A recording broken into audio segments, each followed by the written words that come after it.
I have never used CompCon before. In my entire time of making Lancer videos, I have been doing this for over a year. I have never once used CompCon. Also, full transparency, I have never built a mech before. I've run for people and I've helped them build mechs, but I have never made a mech myself. So my goal with this, I want to make a Barbarossa, and I just want to make it like an actual just ship. So for instance, like I want it to be able to fly. I want it to be able to have anti-air and bombing capabilities. I want it to be fast, which I know is not the Barbarossa's MO. My thought process, just generally speaking, obviously LL2 Barbarossa. With LL2 Barbarossa, that gives us the frame, that gives us the spinal cannon, the Apocalypse Rail. That also gives us the flak cannon, which is not a weapon mount. It is a system, which is anti-air, which I think is really useful. We might use siege stabilizers because like fly from one point of the map to the other point of the map, set up shop, fire. I think strafing would be more fun. Ideas that I have in mind.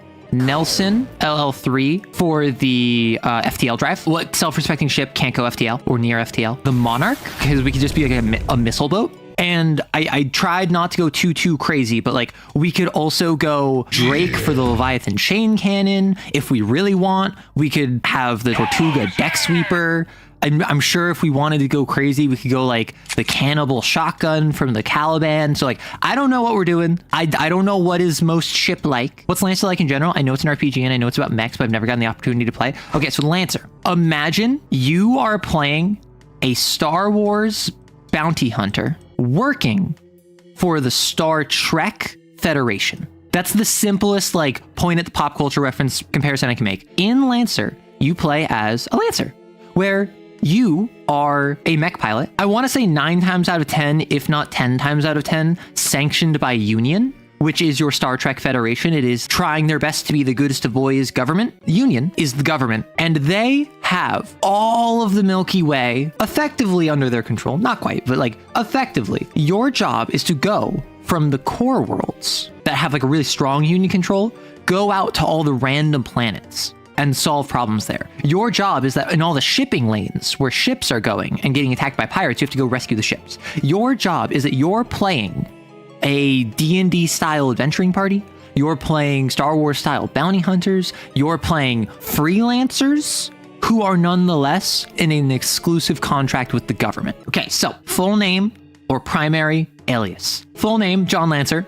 Call sign, Arrow Wrongs. Prior occupation in Lancer, one of the first things you do is you choose a background. The main thing with your background is it, when applicable in skill checks, it will give you accuracy or difficulty when you're making a roll. And if you're a celebrity, for instance, and you're talking to someone and you're trying to like pull the fact that you're a celebrity, you can gain accuracy, which is add 1d6 to your roll. It's the d20 system. However, if being a celebrity would make it harder for you to go unnoticed because, for instance, you're so popular, that might give you difficulty because people are looking for you. Your background is a double-edged sword. And in my game, it was very much I'm only going to apply difficulty based on your background as much as you want to apply accuracy. I treated it as opt-in. I feel like we gotta be someone that's on a ship, like a Spaceborne. Why else would I take what is the most Earth-aligned mech and bring it to the stars? You're lucky you're non-binary. If any of my friends are so obsessed with the Apocalypse Rail, I'd be making Freudian jokes nonstop.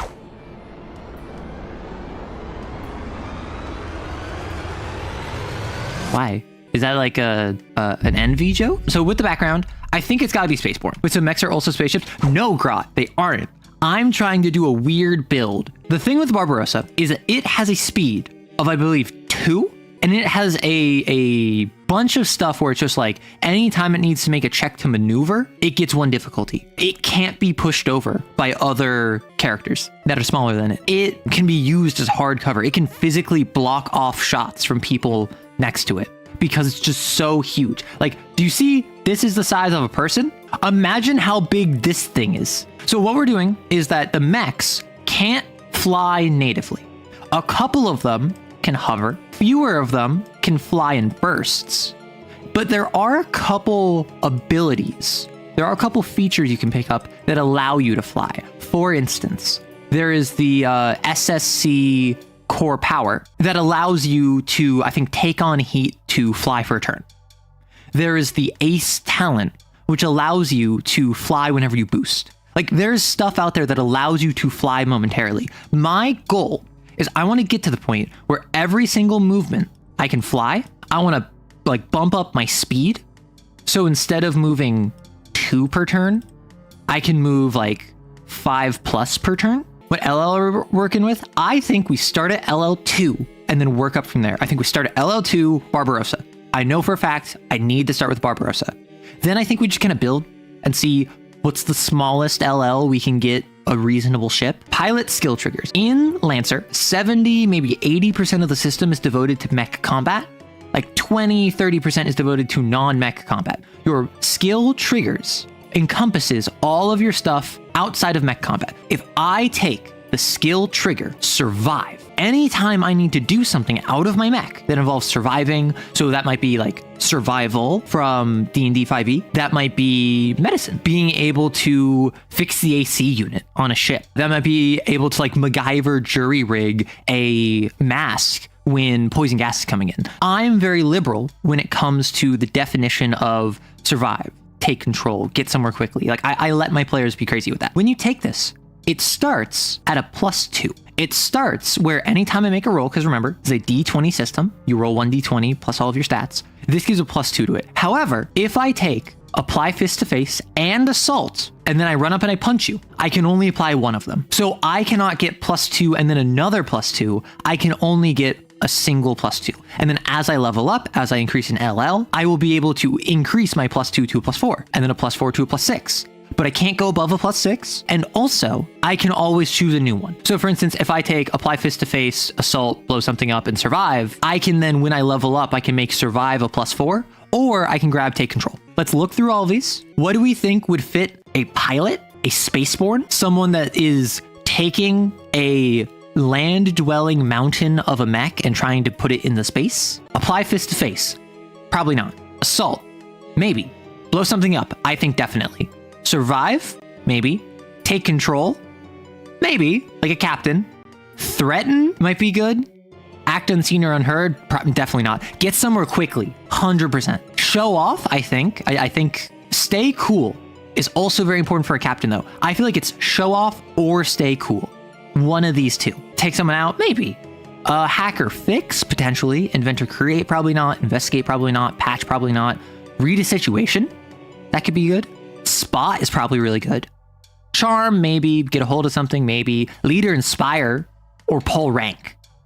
And probably not word on the street. What we're doing here is we're doing like a captain of a mech ship. That is, and then we're also spaceborne. This is a weirdo. This is someone who is non-traditional. This is someone who, I'm not getting cool, calm, collected captain. I'm staying cool, I'm pulling rank. This is the sort of person you look at and you're like, what is wrong with you? And they're like giggling to themselves as they blow up like 15 grunts. Background for spaceborne suggests survive, hack or fix, get somewhere quickly, stay cool. I don't need to take these. Also, we can just write our own. We don't need to take these triggers. By the nature of triggers, they are all very narrative. I think Aerodynamic got exiled, banished, kicked off their ship because they were seen as a liability, because in combat, they were really effective at total annihilation of their enemy very quickly, but without concern for collateral damage. So I think blow something up, I think get somewhere quickly, and I think spot, but not read a situation. I don't think they have the self-reflection, the intuition to read a situation yet. So maybe threaten. They don't see reason, only targets. Okay, so now talents. I am not super familiar with talents because there's a whole bunch of them. We get 3 talents. Of these are stuff that are relevant to mech combat. This is where we start getting into mech stuff. All of these talents will say like Ace. Here is a bit of lore about it. Generally, it will talk about one archetypal NPC that exhibits that talent, and then it has 3 levels. You start with level 1, and you can't go past level 1 to begin with, and then in future talents, you get level 2, and then eventually you can get level 3. So I think, obviously, Ace, it's all about flying. While flying, which we can't fly yet, you get the following benefits. You make all agility checks and saves with +1 accuracy, which currently, as a Barbarossa, we will have all agility checks and saves with 1 difficulty, so I'll cancel out. Anytime an attack misses you, you may fly 2 spaces in any direction as a reaction. Not a lot of attacks are going to miss us until we hit the point where we start getting more speed. Agility increases both speed and evasion. So we're going to unlock this. Drone Commander, we're not really... See, okay. I want the Apocalypse Rail. So I want Barbarossa. I also think it's really funny to have a Barbarossa that's just like T-posing in the air. Do we want to invest in drones? Basically, we can be like a Star Destroyer where we deploy our little TIE fighters. Because if so, we would want to pick up Drone Commander. Do we go missiles or do we go drones? Do we go firepower direct or do we go carrier ship? I think those are both very valid. It's already going to take a lot for you to fly. That's fair. And part of why I want Monarch is because then I can get the SSC core bonus. So I think that we have to skip the drones. Star Destroyer, Star Destroyer, Star Destroyer. Listen, if anything, I'd be a Venator. I think that the Kid would be a much more intelligent choice for like a drone carrier ship. Okay, heavy gunner. Imagine this. We're in the air. We're doing strafing drive-bys. And then the enemy is like trying to move, but we're firing repeated volleys at them and keeping them like down. So we are just suppressive fire in a mech. So this is a special reaction you get. Once per round, the target of your covering fire moves more than one space. You may attack them for half damage. You can make this attack at any point during their move-in. And basically, as a quick action, you choose a character within line of sight and range of one of your heavy weapons, and within 10 spaces, they're impaired. You're firing at them and they get 1 difficulty on basically most of their actions. For the duration, if your target moves more than one space, they clear impaired, but then you can attack them. It can only affect one character at a time. I think this is on deck. I think this is a strong contender. Covering fire, once we upgrade it, your target is immobilized if you hit them. And then you may choose 2 targets instead of 1, and each one is separate. Damage from one target only ends. Okay, so this actually is very, very cool. I really like Heavy Gunner. Juggernaut, okay. Flying head butt. Call sign aerodynamic, piloting the comet. You want to find out what killed the dinosaurs? The flying head butt that the orcs do would be very funny. Nuclear Cavalier may be my favorite talent because the way Nuclear Cavalier works is that it helps you with heat exhaust. And also, like when you're in the danger zone, you get benefits. You also get to launch your fuel rods at the enemy as a weapon. So it's the idea of, oh, I need to clear my system's heat. Let me just launch a superheated like stick of plutonium at the enemy. Flying will be taxi on the reactor. It does fit. I'm doing a strafing run. And you just see that like the undercarriage of my Barbarossa as I fly above you is just like glowing red hot. And then suddenly a chute opens and just a radioactive, superheated tungsten rods from God fall to the ground. I can have rods from God. Okay, what if I go Nuclear Cavalier? The first ranged or melee attack you make on your turn while in the danger zone deals energy instead of kinetic or explosive. Okay, so actually I'm dealing a lot of explosive. That would actually give me a lot of variability. That would give me a lot of flexibility in my damage types. And also deals +1d. I might have to go Nuclear Cavalier. I cool myself by going so fast, the wind buffeting me drags off the heat. I actually don't have any internal cooling systems. If I stop moving, I will die much like a shark. I'm strafing and firing, and then I set up on a ridge. And the enemy goes, oh my gosh, finally. The support ship stopped doing strafing runs and must need to refuel. And then they see that I start glowing. And then I start glowing longer, and then I start glowing brighter, and then suddenly there's a second sun. That's my goal. Is this mech just a bomber now? The whole plan was a bomber. I am hovering above an enemy encampment, and I just like unleash heaven's rays upon them. It's kind of a Timmy option. I mean, yeah, it's a Timmy option. The whole Barbarossa is one big Timmy option. You get big giant cannons. You get a bigger, gianter cannon. You get stuff that helps you fire more big giant cannons. I'm a green player in MTG. I like big stuff. Spotter. Okay, something else to consider. Do we want to have a little like motorcycle side carriage? Because we don't need to take Fomorian frame to get bigger. We can just take the Lancaster mule harness and we can have like a size 2 mech on our backside, like just riding us. And then also a goblin like slung from underneath us hacking people. So if we do this, Spotter would actually go so hard. I think what would work best is the Kid size 1 or size 2. Because if the Kid is size 2, I think there is a different world where instead of Barbarossa, you go Kid, Fomorian frame, mule harness, drone commander, and you just play as a aircraft carrier, Stormbringer. When you successfully launch an attack with a launcher and consume lock-on, you may also knock your target prone. I would very much like lock-on, but I don't think I can rely on that. Storm bending, auxiliary concussive missiles. When you hit a character with a launcher, you can also choose one of the following effects. Okay. More missiles. I think we gotta go storm bending. Fire concentrated blast of missiles. They must succeed a hull save or be knocked away 3 spaces. If I'm directly above them, do they just go 3 spaces directly down? And then I fire spray of missiles in a burst 2 area around the target.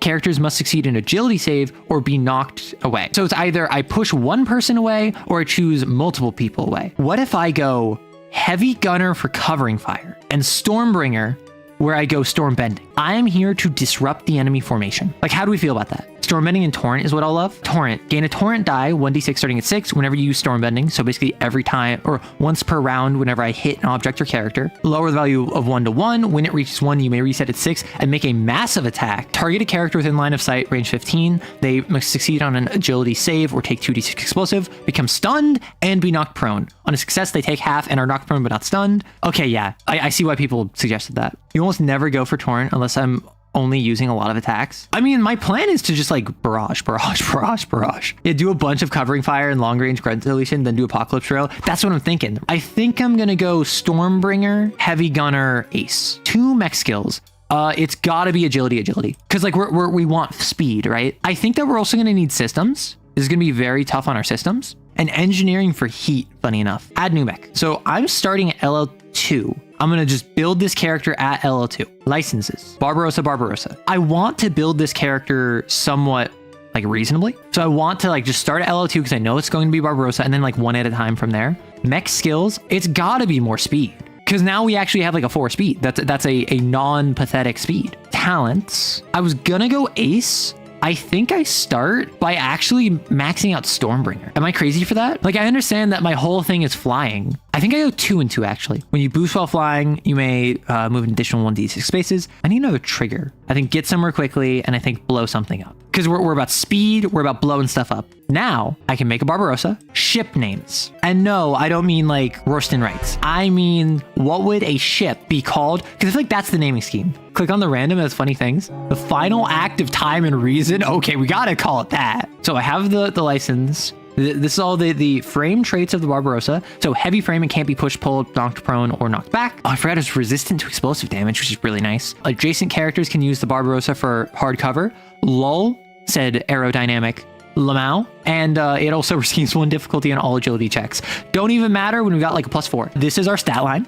We have 4 structure, which in Lancer, whenever you go to 0 HP, you basically reset back up to full health, lose 1 structure, and you have to make a roll. And if you roll poorly, you get some bad stuff happen. Stress, same thing with heat cap. I didn't realize Barbarossa has 8 heat. That's pretty good. HP, that's how much damage I can take. Armor reduces all incoming damage. You might notice that it's no longer aligned with the window. Don't worry about it. All is well. If anyone questions that, just tell them they're making it up and they should stop gaslighting you. Armor, reduce incoming damage by 2, except for burn and AP. Repair caps, that's how many times I can repair. Attack bonus is my grit because I'm at LL2 at this point. So I just get +1 to all my attacks. Tech attack, -2 because Barbarossa. Limited bonus, I'm actually unfamiliar with this. Speed is 4 because I put points in agility. Evasion is 10 because I put points in agility. I have like a 50-50 shot of being hit, assuming no bonuses, no detriments. E-defense is how people can hack me. Sensors is 10, that's like if I have anything tech related. And then save is if I have to force someone to make a save. Limited bonus is extra use of, oh, right. Fun fact, all manufacturers have their philosophy reflected in their mech stats. No HA mech has a heat cap below 8. No SSC has a speed below 5. No SSC has a speed below 5? 5 is an above average speed, oh my gosh. Horse mechs with a tech attack below 1, interesting. What do I get from the Barbarossa? Okay, so I get seed stabilizers, which I probably won't use. Maybe if I'm like a strafer, I fly over you, I land, and then I fire. Roller payloads would be really funny.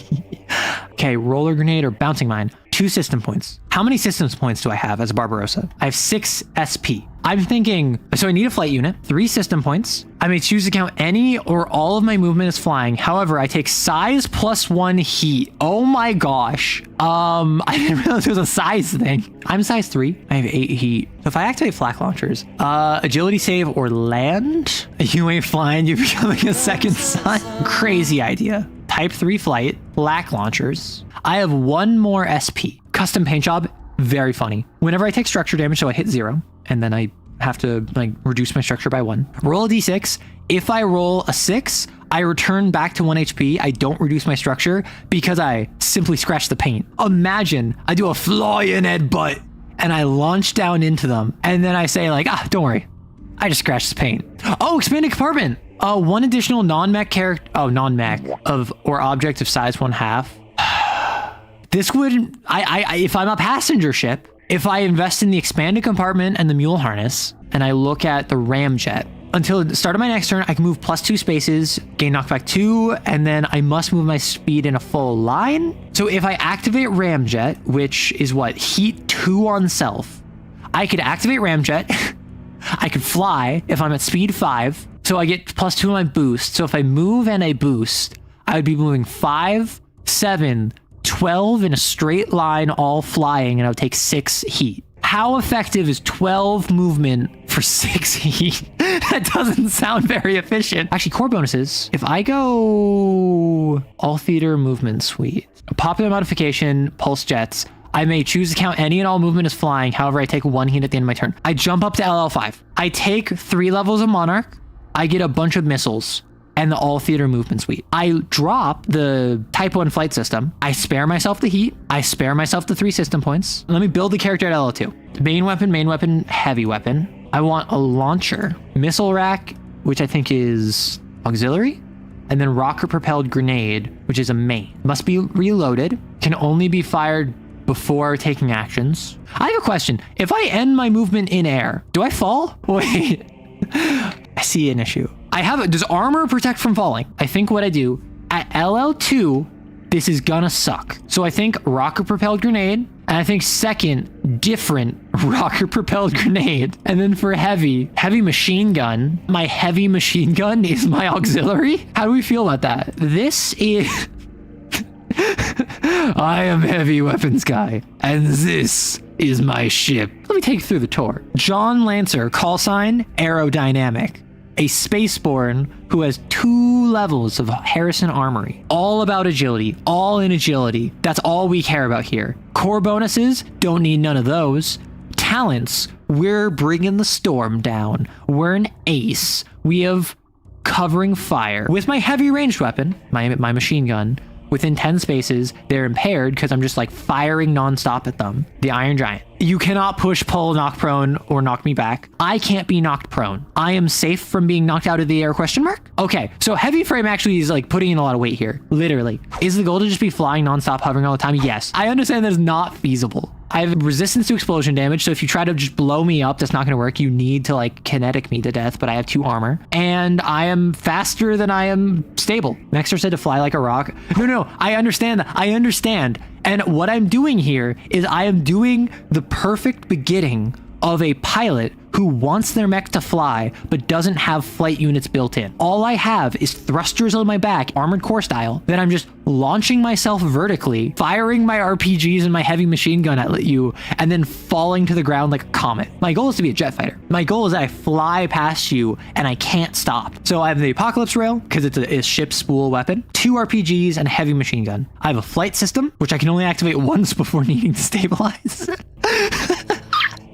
And then I have a flak launcher, so anti-air, and an apartment for a passenger to like Arnold Schwarzenegger hang out the side of my cockpit. This is what I want, but just replace the Sherman with a Barbarossa. Like, give me a flight unit, give me a little track down here. Listen, by all known laws of aviation, a Barbarossa should not be able to fly. So this is not a good mech. This is a funny mech. And I think this is the beginning of an actual ability to fly. Okay, we have the Iron Giant. We have LL2 Iron Giant. Superman. Flying characters can move vertically and horizontally up their speed. Flight must follow a straight line. However, if a character takes additional movements such as boost, these can be used in a different direction. Flying characters begin falling if it... Oh, I was lied to. I can just fly. I don't fall at the end of my turn. I can just continue flying. Based on this, as long as you're going in a straight line, as long as you're like a jet fighter, you can just keep flying forward, which is what my goal was. They must move at least 1 space on their turn or begin falling, so I can't stay in place, but I can fly. Here comes the sun, here comes the sun, I say.